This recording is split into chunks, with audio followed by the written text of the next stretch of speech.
Assalamualaikum warahmatullahi wabarakatuh. Selamat datang kembali di Guru Bindo. Dan dalam kesempatan kali ini saya akan membahas tentang teks cerita fantasi yang penjelasannya akan dimulai dari peta konsep, kemudian definisi, ciri umum, unsur, struktur hingga ciri kebahasaan. Dan kita langsung saja pembahasan dari peta konsep. Ini dia peta konsep teks cerita fantasi. Dari peta konsep ini kamu akan melihat bagaimana poin-poin yang akan kita pelajari dari teks cerita fantasi ini tidak sedikit ya. Karena kita akan bicara tentunya soal definisi, kemudian ciri umum, jenis, unsur, struktur, hingga ciri kebahasaan. Tapi tenang saja, saya akan mencoba menyajikan materi-materi ini sesederhana mungkin agar kamu tentunya mudah untuk memahaminya. Saya harus memohon maaf sebesar-besarnya karena di kesempatan kali ini saya tidak bisa menghadirkan contoh teks cerita fantasi, karena kalau kita bicara soal contoh teks prosa, sastra, prosa gitu, itu panjang dan sebenarnya tidak memungkinkan dihadirkan dalam video. Jadi saya harap kamu bisa eksplorasi, mencari sendiri contoh teks cerita fantasi. Apa itu teks cerita fantasi? Jadi teks cerita fantasi itu adalah karangan atau tulisan untuk menuturkan, menggambarkan, atau membayangkan berbagai perbuatan, pengalaman, dan kejadian berupa angan-angan, hayalan, imajinasi, hingga rekaan. Teks cerita fantasi memiliki ciri-ciri mengungkapkan hal-hal supranatural, hal-hal yang misterius, bahkan hal-hal gaib yang tidak ditemui dalam dunia nyata. Jadi cerita fantasi juga biasanya menghadirkan hal-hal yang tidak mungkin dijadikan biasa, gitu ya, dan itu menurut imajinasi yang diciptakan penulis. Nah, dalam cerita fantasi juga tokoh dan latar diciptakan penulis tidak ada di dunia nyata atau modifikasi dunia nyata. Tema-temanya juga beragam ya, bisa magic, supernatural, bahkan futuristik gitu ya, ke masa depanan gitu. Jika dilihat dari isinya, cerita fantasi dibagi menjadi 4 jenis. Yang pertama total, kedua irisan, ketiga sezaman, dan yang terakhir lintas waktu. Total itu berarti cerita fantasi benar-benar keseluruhan merupakan imajinasi penulis. Jadi tidak ada hal yang tercermin dari dunia nyata. Nah, kalau irisan dicampur dengan imajinasi penulis tapi menggunakan nama-nama yang ada di dunia nyata. Misalnya nama kota, nama negara, atau hal yang umum dikenal sama orang-orang. Tapi ya itu, diberikan bumbu-bumbu fantasi. Dan yang ketiga, sezaman. Nah, ini bicara soal latar ya. Jadi kalau sezaman itu latar yang digunakan satu masa, gitu ya. Fantasi masa kini, fantasi masa lampau, atau fantasi masa yang akan datang atau futuristik. Yang terakhir lintas waktu. Nah, cerita ini merupakan cerita fantasi yang menggunakan 2 latar waktu yang berbeda. Misalnya ada orang diceritakan hidup di masa kini, kemudian dia bisa pindah ke masa lalu atau dia bisa pindah ke masa depan. Nah, itu jenis cerita fantasi yang lintas waktu.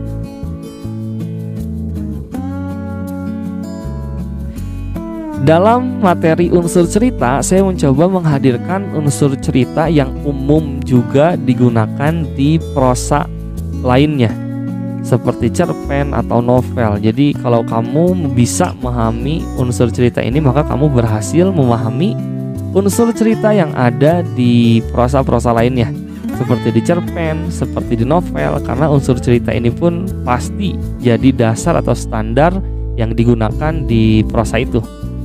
Kita mulai dari tokoh dan penokohan. Jadi kalau tokoh dan penokohan itu sederhananya adalah ada seseorang dan sifatnya apa, ya. Ada tokoh dan sifat tokohnya seperti apa. Nah, itu tokoh dan penokohan. Selanjutnya ada alur. Nah, kalau alur ini kita bicara soal gerak cerita. Dia maju, mundur, atau seperti apa ya, atau campuran begitu.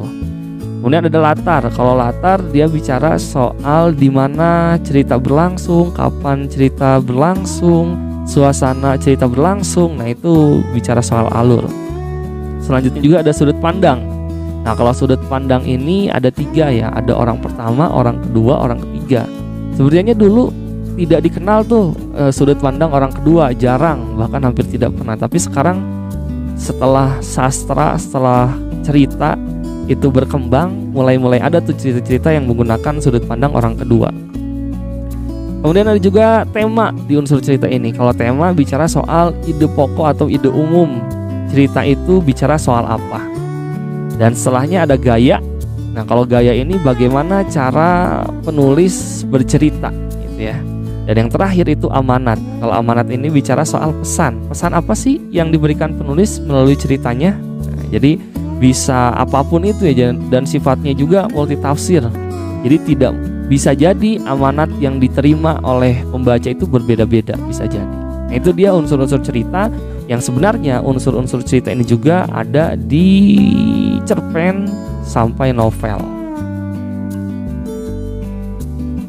Kali ini kita masuk ke struktur teks. Seperti biasa, saya selalu bilang bahwa kalau kita bicara soal struktur teks, pasti kita bicara soal 3 hal: pembuka, isi, dan penutup. Itu adalah prinsip dasar dari struktur sebuah teks ya, ada pembuka, isi, dan penutup. Nah, dalam sebuah cerita, khususnya di sini cerita fantasi, maka pembukanya itu disebut dengan orientasi. Nah, di orientasi ini berisi tentang pengenalan latar, tokoh, dan atau masalah. Jadi kalau masalahnya itu bisa pilihan ya, bisa ada atau bisa tidak, gitu ya. Kemudian yang kedua, isinya itu adalah kompilasi.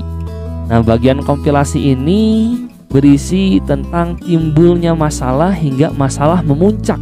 Jadi di bagian kompilasi ini bagaimana masalahnya muncul, kemudian memuncak tuh sampai klimaks. Kemudian yang terakhir itu adalah bagian penutup yang disebut dengan resolusi. Nah, kalau di bagian resolusi ini berisi tentang penyelesaian masalah atau penyelesaian cerita. Kadang dalam sebuah cerita ya memang ada yang diselesaikan masalahnya, ada yang tidak. Tapi lihat saja di paragraf terakhir, kalau misalnya ada paragraf terakhirnya itu sudah termasuk ke bagian resolusi begitu. Di bagian ciri kebahasaan dari teks cerita fantasi kita menemukan 5 poin, dan situ juga sudah dihadirkan contohnya dan penjelasannya, jadi bisa sambil dibaca. Yang pertama itu ada penggunaan kata yang mencerap panca indera untuk deskripsi latar. Nah, contohnya situ ada 3 rumah bergaya kerucut menyambut mataku. Nah, ini kan seakan-akan memberikan indera penglihatan kepada pembaca ya. Jadi pembaca pun bisa membayangkan dengan imajinasinya bagaimana rumah yang bergaya kerucut itu.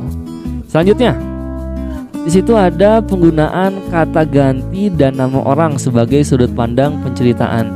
Jadi kata ganti itu aku, kamu, dia, menggunakan nama orang juga. Di sini ada contohnya, ada Erza atau Doni.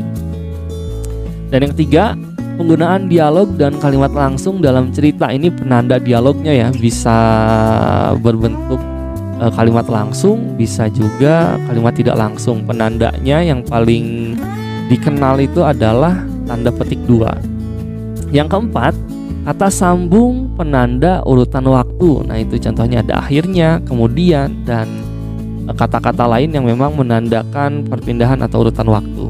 Yang terakhir, menggunakan pilihan kata dengan makna kias dan makna khusus. Contohnya, kalian itu berhidung mancung. Nah, itu khusus ya. Dengan hidungnya yang menjulang, ia mengendus sekeliling. Nah, menjulang itu adalah makna kias. Maksudnya kan menjulang tidak benar-benar sebesar rumah begitu, tidak, tapi memang menggambarkan makna kias bahwa hidungnya itu besar gitu. Nah, itu adalah ciri kebahasaan dari cerita teks fantasi. Itu dia teman-teman penjelasan tentang teks cerita fantasi. Nah, semoga dari penjelasan tadi kamu semakin semangat untuk mencari referensi teks cerita fantasi yang ada di sekitar kita nih. Dan semoga juga dengan adanya teks cerita fantasi ini kita bisa semakin kreatif dan semakin luas berimajinasinya ya, sehingga karya-karya kita juga lebih bervariasi. Itu saja, tetap semangat belajar. Wassalamualaikum warahmatullahi wabarakatuh. Semoga bermanfaat.